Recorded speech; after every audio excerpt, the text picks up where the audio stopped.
نبی اللہ وعلا آلک و اصحابک یا نور اللہ۔ درود پاک پڑھنے کے بے شمار فضائل و برکات ہیں۔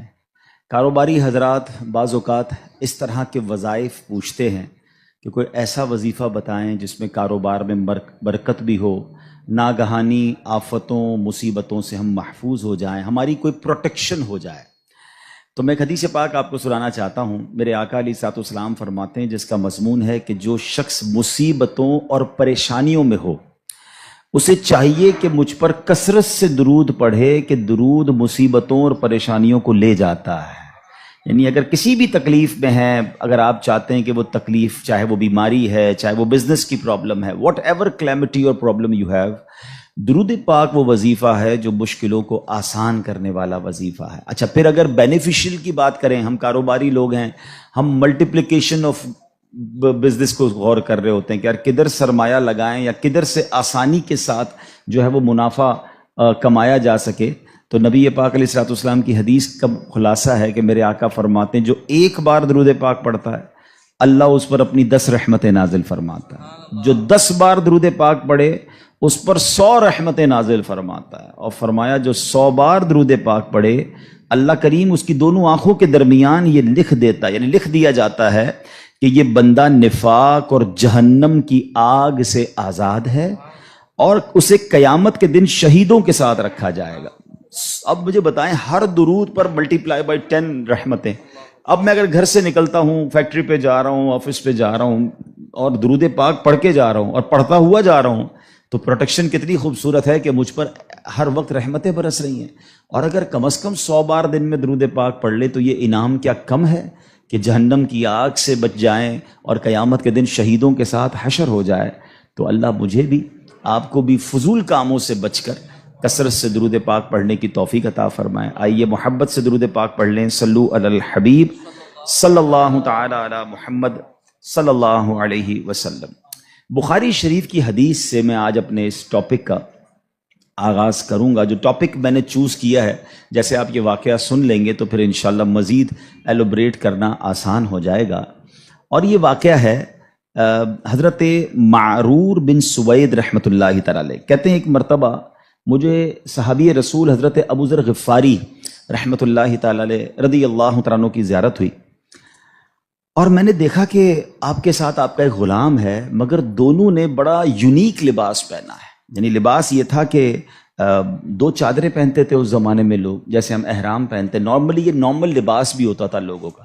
تو دیکھا کہ ایک نیچے کی چادر حضرت ابو ذر غفاری نے بڑی قیمتی پہنی ہے، اور جو اوپر چادر پہنی ہے وہ بڑے نارمل سے کپڑے کی پہنی ہے۔ مگر آپ کے ساتھ جو آپ کا غلام تھا ایگزیکٹلی اس نے بھی ایسا ہی لباس پہنا کہ ایک چادر بڑی قیمتی، ایک چادر بڑی نارمل۔ تو وہ کہتے ہیں میں نے کہا حضرت یہ آپ کیسا دونوں لباس پہن کے گھوم رہے ہیں؟ آپ آقا ہیں، آپ دونوں چادریں قیمتی پہن لیتے، غلام دونوں نارمل سی چادریں پہن لیتا۔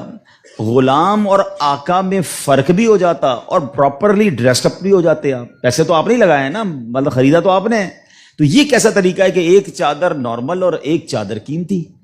تو حضرت ابو ذر غفاری رضی اللہ تعالیٰ نے جو جواب دیا، that is actually my topic of today's speech۔ وہ کہتے ہیں کہ بات یہ ہے کہ جب میں نیا اسلام لایا تھا، اب یہ جو واقعہ میں سنانے جا رہا ہوں نا، اگر اس کو پراپرلی سنے تو رونگٹے کھڑے کر دیتا ہے۔ وہ کہتے ہیں کہ میرے ساتھ معاملہ جو تھا وہ ایک غلام سے میری بحث ہو گئی، جو غلامی سے تو آزاد ہو گئے تھے، مگر وہ ایکچولی ہی belongs to the Ghulam family, کیونکہ وہ آزاد ہوئے تھے، حبشی تھے، افریقن تھے، اور وہ کوئی اور نہیں، وہ حضرت بلال حبشی تھے۔ وہ کہتے کہ میری کسی بات پہ بحث ہو گئی، میں بھی نیا مسلمان ہوا تھا، ظاہر ہے صحابہ کرام بھی ایک پوری تربیت کے دور سے گزرے ہیں نا۔ تو کہتے بحث ہوئی تو میری زبان سے نکل گیا کہ اے کالی ماں کے بیٹے، میں نے حضرت بلال کو یہ کہہ دیا۔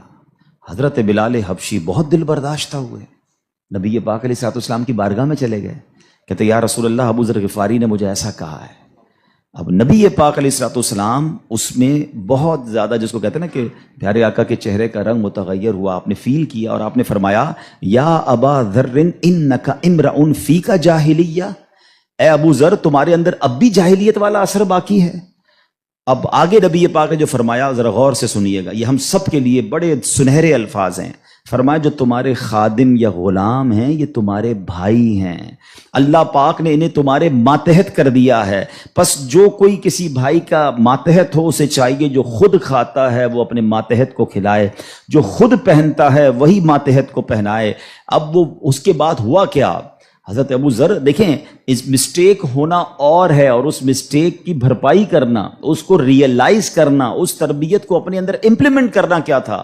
حضرت ابو ذر غفاری نے یہ سنا تو حضرت بلال کے پاس جاتے ہیں، کہتے ہیں اے بلال مجھے معاف کر دو، اے بلال مجھ سے غلطی ہو گئی۔ نہیں جناب، اس پر صبر نہیں آیا آپ کو، آپ نے اپنے رخسار جو ہے اپنا گال زمین پہ رکھا، کہا بلال اس وقت تک مجھے چین نہیں آئے گا جب تم اپنا پیر میرے دوسرے گال پہ نہ رکھو۔ اللہ اکبر۔ حضرت بلال کہتے ہیں حضور میں نے معاف کر دیا، میں یہ کیسے کر سکتا ہوں، آپ اتنی بڑی ہستی ہیں کہ میں اپنا پیر آپ کے گال پر کیسے رکھوں۔ حضرت ابو ذر کو چین نہ آیا اور آپ نے حضرت بلال کے پیر کو اٹھا کر اپنے گال پر رکھا، یعنی معافی بھی مانگی تو تاریخ کی کیسی معافی مانگی۔ اور اس کے بعد کہتے ہیں بس اس کے بعد میں نے سوچ لیا کہ اپنے ہر غلام کے ساتھ، اپنے ہر ماتحت کے ساتھ میں نے یکساں سلوک کرنا ہے، جیسا میں نے لباس پہنا ہے ویسا میں نے اسے لباس پہنایا ہے۔ اب try to understand the difference between those times, اس وقت اور آج کے وقت میں فرق ذرا سمجھیے گا۔ اس زمانے میں غلام ہوتے تھے، غلام باقاعدہ خریدے جاتے تھے، جیسے آپ کی گاڑی ہے، جیسے آپ کی موٹر سائیکل، جیسے آپ کی اور چیزیں جس کے اونر آپ ہیں۔ اس زمانے میں غلام ایکچولی اونرشپ پر ملتے تھے، اب آپ اس کے آقا ہوتے تھے، مگر جو کسی کا آقا ہو اس کی تربیت ایسی کی جا رہی ہے تو مجھے بتائیے آج کا ملازم ہمارا غلام تو نہیں ہے نا؟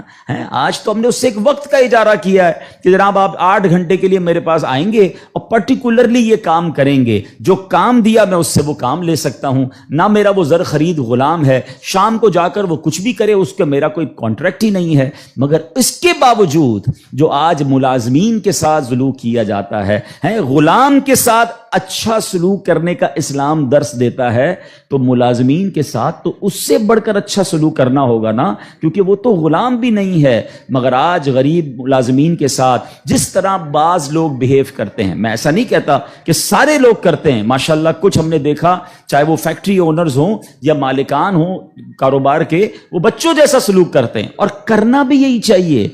وہ غریب ہے تو اس کا مطلب یہ نہیں کہ اس کے پاس دل نہیں ہے، اور اسلام ہمیں حقوق بیان کرتا ہے اور ہمارے صحابہ نے اس کو کس طرح امپلیمنٹ کیا۔ اب یہ ایک بات ذہن میں رکھنی ہے، نبی پاک کی ایک حدیث یاد رکھیے گا، میرے آقا علیہ الصلوۃ والسلام فرماتے ہیں من آذا مسلمن فقط آذانی ومن آذانی فقط آذ اللہ، جس نے کسی مسلمان کو تکلیف دی۔